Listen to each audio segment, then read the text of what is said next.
All right, please be seated. All right, the court's been informed that the jury's reached a verdict. I say this in every case. One half of this room, I don't know which half, is going to be upset. Do not add injury to insult. If these people did not ask for this job, they didn't want the job, the state and the defense forced them into the job. You will not approve the jury's verdict, and you will not disapprove of the jury's verdict, or you will go to jail. And it is a 30-day jail sentence for every outburst. I'm going to give anyone who does not believe that they are able to control their emotions the opportunity to leave the courtroom at this time.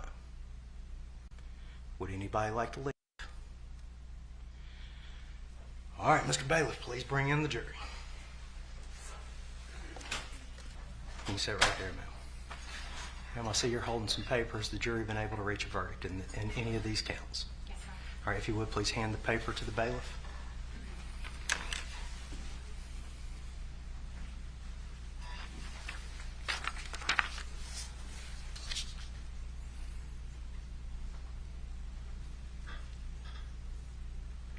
Ms. Gregg, please rise and come to the podium, along with your attorneys.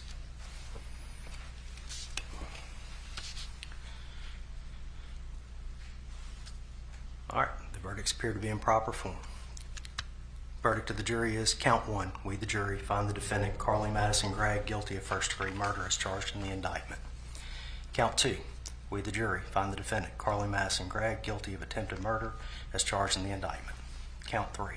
We, the jury, find the defendant, Carly Madison Gregg, guilty of tampering with evidence as charged in the indictment. Please be seated, Mr. Gregg. Ladies and gentlemen, the jury is custom for the court to poll the jury. I have to do it each time. And for each count, I'm not being rude. The quickest way for me to get through this is to simply point at you and you answer out loud. As to count one, we, the jury, find the defendant, Carly Madison Gregg, guilty of first-degree murder as charged in the indictment. Beginning on the first row, ma'am, is that your verdict? Sir, is that your verdict? Yes, sir. Ma'am, is that your verdict? Sir, is that your verdict? Ma'am, is that your verdict? You got to answer out loud, ma'am. I'm sorry. Yes. On the back row, sir, is that your verdict? Ma'am, is that your verdict? Ma'am, is that your verdict? Sir, is that your verdict? Ma'am, is that your verdict? Ma'am, is that your verdict? Ma'am, is that your verdict? That verdict is proper and unanimous. As to count two, we, the jury, find the defendant, Carly Madison Gregg, guilty of attempted murder as charged in the indictment. Beginning on the first row, ma'am, is that your verdict? Yes, Sir, is that your verdict? Yes, sir. Ma'am, is that your verdict? Sir, is that your verdict? Yes. Ma'am, is that your verdict? Yes. On the back row, sir, is that your verdict? Yes, sir. Ma'am, is that your verdict? Ma'am, is that your verdict? Sir, is that your verdict? Ma'am, is that your verdict? Ma'am, is that your verdict? Ma'am, is that your verdict? Count three, we, the jury, find the defendant, Carly Madison Gregg, guilty of tampering with evidence as charged in the indictment. Beginning on the first row, ma'am, is that your verdict? Yes, Sir, is that your verdict? Yes, sir. Ma'am, is that your verdict? Sir, is that your verdict? Yes, sir. Ma'am, is that your verdict? Yes, sir. On the back row, sir, is that your verdict? Ma'am, is that your verdict? Ma'am, is that your verdict? Sir, is that your verdict? Ma'am, is that your verdict? Ma'am, is that your verdict? Ma'am, is that your verdict? All right. All three verdicts appear to be unanimous. The court will enroll the verdict. All right. All right, ladies and gentlemen, with you having returned a verdict of guilty in count one and count two of the indictment, we'll now proceed to the sentencing phase of the trial. State of Mississippi may call its first witness. Your Honor, the state has no witnesses. We would just ask that the court adopt the previous testimony that the jurors have heard, with the exception of we seek to introduce one photograph. All right. State wishes to move to adopt and incorporate by reference the record of the guilt phase. Is that correct? That's correct, Your Show Honor. your piece of evidence to the other side.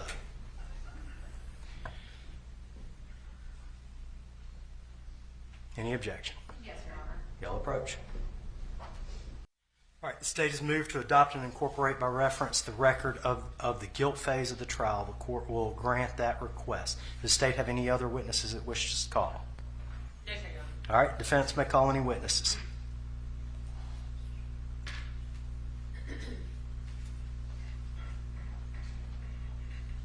We don't have any witnesses, Your Honor. All right. With the defense not calling any witnesses, attorneys approach.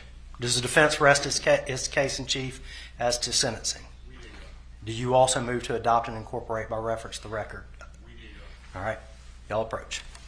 All right, ladies and gentlemen of the jury, with both sides agreeing to rely on the testimony from the guilt phase, the court will further instruct you at this time. You, the jury, have found the defendant guilty of the crime of first-degree murder in count 1. You must now decide whether to impose either a sentence of life imprisonment in the custody of the Department of Corrections or life imprisonment in the custody of the Department of Corrections with the possibility of parole. The court instructs the jury that you should consider the following factors in making your decision. 1, the defendant's chronological age.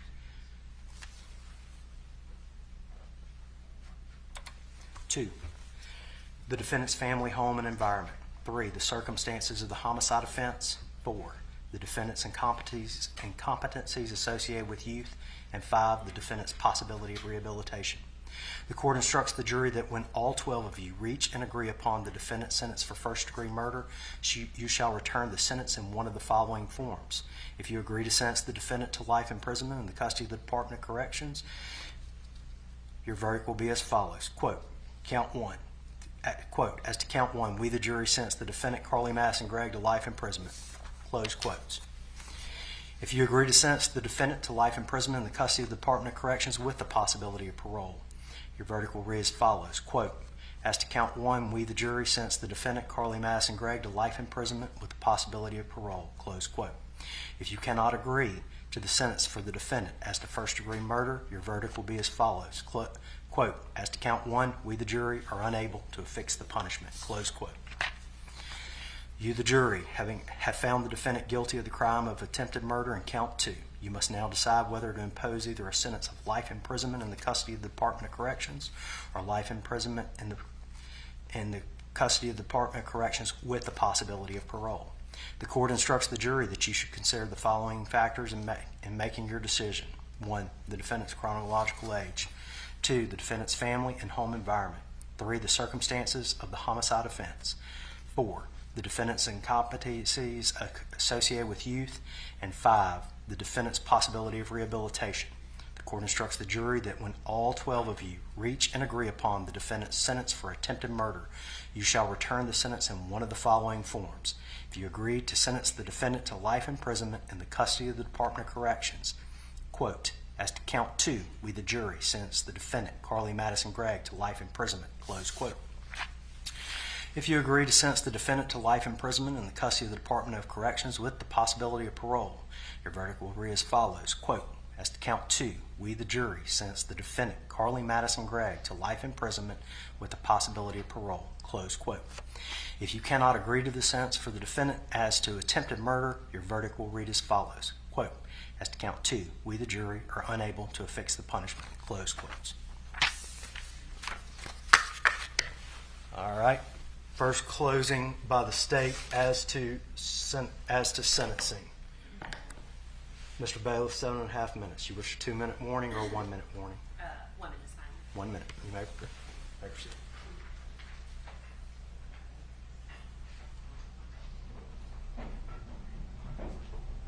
Ladies and gentlemen, you've been here for 5 days now. Over 5 days, we've heard about this terrible crime that was committed by Carly Gregg.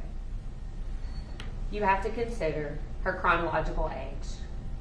We can't change that. She's 15 years old. In the eyes of the law, we talked about this on Monday, Carly Gregg is an adult. You do get to consider her age, but that's not the only factor you consider when you determine whether or not to send her to prison for life. We'd ask that she be sent to prison for life without the possibility of parole, and let me tell you why. When you consider her family and home environment, ladies and gentlemen, by all accounts, the defendant has told you she had a loving home. She had parents that adored her. She had every opportunity, more opportunities than most kids. She was advanced in school. She had guitar lessons. They took her to equestrian therapy. They took her to counseling. She had the opportunity to have medication. Nothing was enough for her. She still committed these heinous crimes. Nothing. Her home life was a perfect home life. When we talk about these factors in Miller, that usually comes up when we talk about these defendants that have been grown up on the streets when their parents weren't present. Now, Did Carly have a dad that she didn't love or had problems? Absolutely. But ladies and gentlemen, that is not enough. That is not enough for her to be able to walk the streets. She murdered someone. She attempted to murder her stepdad. Her family life and her dad being on drugs is not enough. The circumstances of the homicide, I don't have to tell you that. Y'all just lived it. You watched it. You saw those awful photographs. You had to watch that terrible video. We listened to Ashley Smiley's last sounds. We heard from Heath Smiley on that 911 call, the desperation. He said, help me. Help me. Ladies and gentlemen, those crimes were awful. She has shown zero remorse. Zero remorse for what she has done.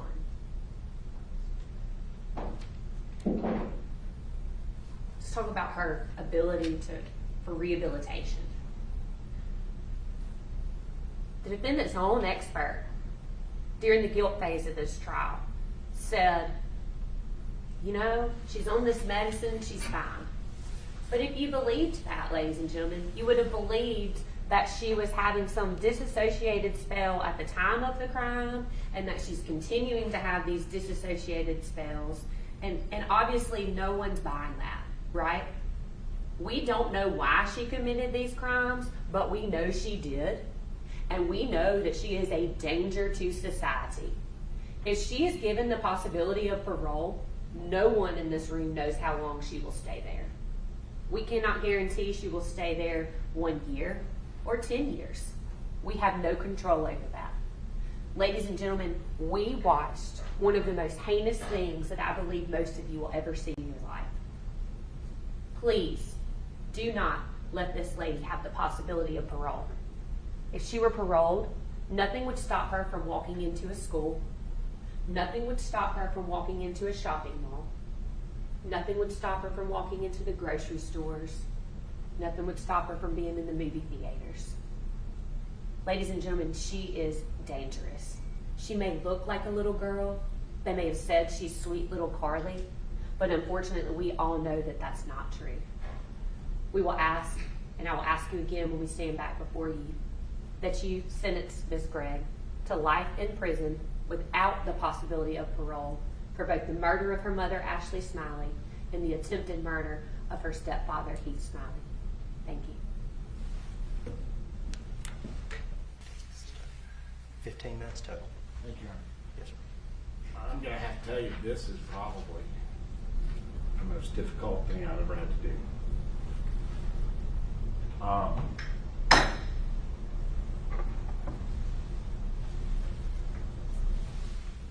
I respect your jurors, and I respect your verdict, and I totally understand that.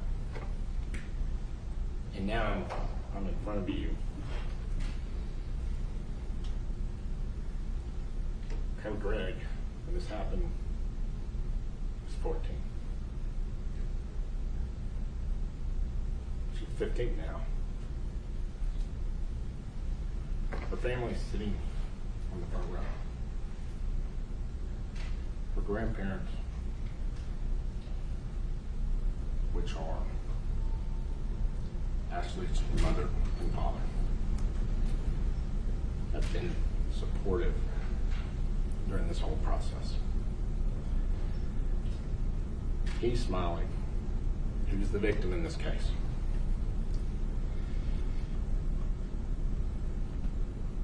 He has been supportive. This is a family that's been torn apart because of this.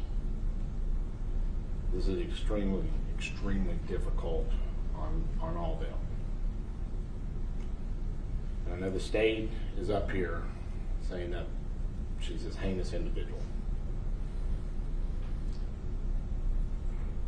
And you've heard a lot of testimony that that's not who Carly is. You heard the counselors, Ms. Kirk. She couldn't believe it happened. Nobody knows why it happened. You have the opportunity to not make this worse on the family. You have three options. You can do life without parole, you can do life with parole, or you can let the judge make the determination. In this case, we would ask you, let the judge make the determination. We don't want you to give her a sentence for life in prison. Life in prison is life in prison. That's it. 14-year-old. She can come out of this at some point. And you were hearing she can walk out of here in 10. We don't, first of all, we don't know. And usually it's a lot longer than that. I mean, a lot longer. So, I don't want you to, go back in that room and think, oh, if you come back and say she gets parole, it's not a short sentence at all. We would ask you to allow the judge to make the sentence, because the judge understands. I'm not saying y'all don't. I mean, you don't have the ability, so don't get me wrong on that. But he knows, and the court knows, what we're actually looking at with times. And so please, in this situation,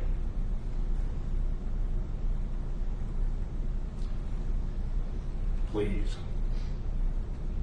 let the judge make the sentence in this case.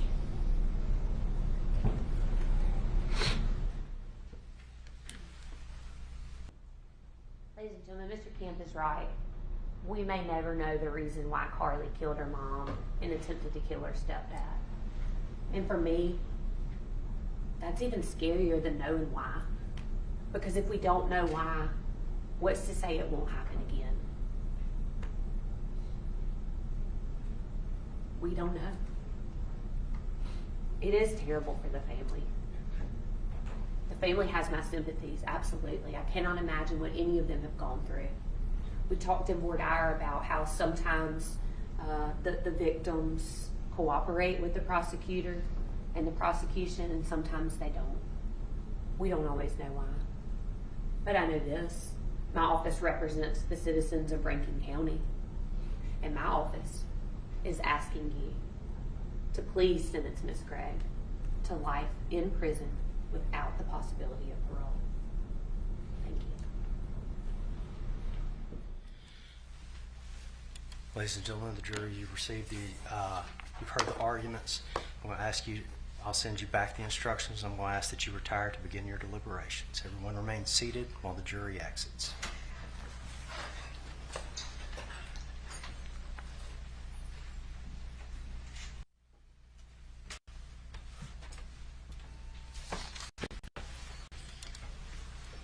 I've been told that the jury has reached a verdict as to sentencing. I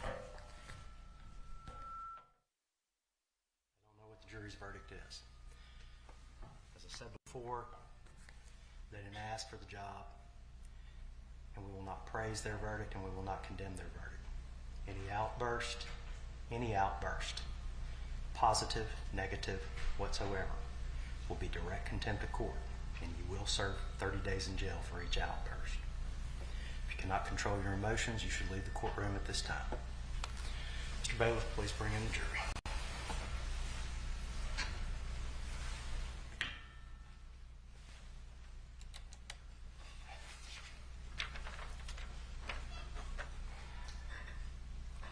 All right, the verdict appears to be in proper form. Mr. Gregg, if you and your attorneys would come to the podium.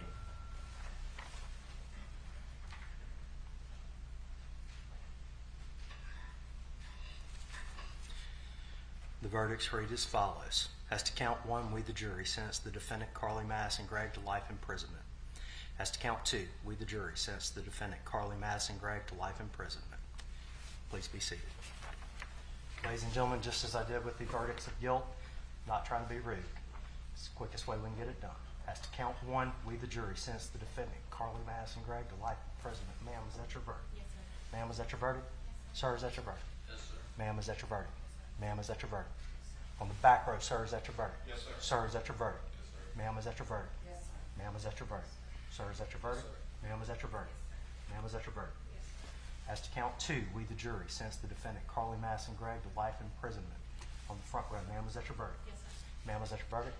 Sir, is that your verdict? Yes, sir. Ma'am, is that your verdict? Ma'am, is that your verdict? On the back row, ma'am, is that your verdict? Yes, sir. Ma'am, is that your verdict? Sir, is that your verdict? Ma'am, is that your verdict? Ma'am, is that your verdict? Yes, sir. Sir, is that your verdict? And sir, is that your verdict? Yes, sir. Verdict appears to be in proper form. Ladies and gentlemen, the jury, please exit. I will be there in just a moment to release you, okay? Everyone remain seated while the jury exits.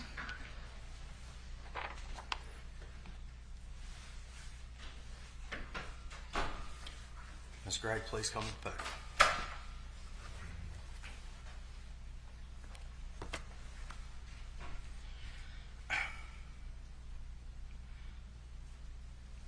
Your sentences will be as follows. As to count 1, the jury having fixed the verdict at life imprisonment, this court will sentence you to life imprisonment.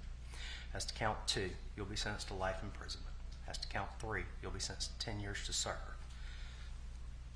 You'll be required to pay court cost fees and assessments in the amount of $431.50.